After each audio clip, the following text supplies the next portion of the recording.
Welcome to Rec 2120 Coaching 1, the project introduction. This short video will show you a little bit more about each training room.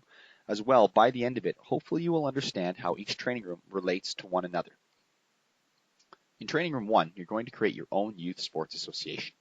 You may want to model yours after the Calgary Bantam Football Association, maybe the Calgary Minor Soccer Association, or Calgary West Little League. Later in this course, you're going to see a whole list of different youth sports organizations within Calgary that you might want to look at. In this training room, we want you to think about the fair play and do no harm principle, which you will learn about a little later on. As well, we're going to address who my athletes are. What about their safety? What's the goal of our association?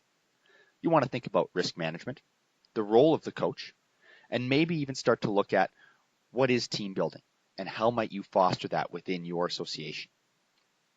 In training room number 2, you're going to take on the role of the head coach and develop your own team or teams.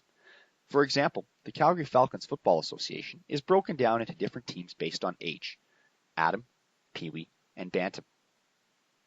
It's important to think about a few things when you're breaking down your team or teams. For example, what are the skills these athletes need to develop? Let's differentiate a little bit between development, beginner, intermediate, and advanced stages of sport. Let's also look at the physical abilities, motor abilities, tactical abilities, and mental skills that all of these athletes will have at different ages and stages of their development. In training room number 3, we're going to look a little bit at practice planning.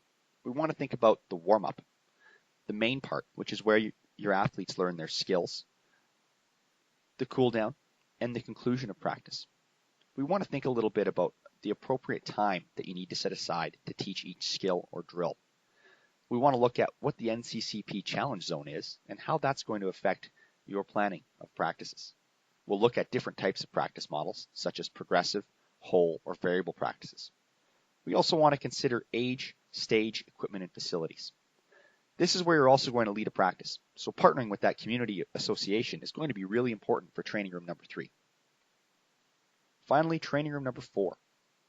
In this training room, we focus on mental training, things like imagery, being in the moment, positive self-talk, and overcoming self-doubt.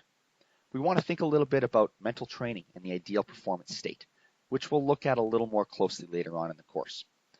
We'll look at the role of the coach in developing this ideal performance state, as well as we'll explore some different mental training strategies used by athletes. You will have to identify some potential distractors in your sport of choice. You're also going to have to lead a mental training activity. Once again, this is where partnering with that community team is really going to come in handy.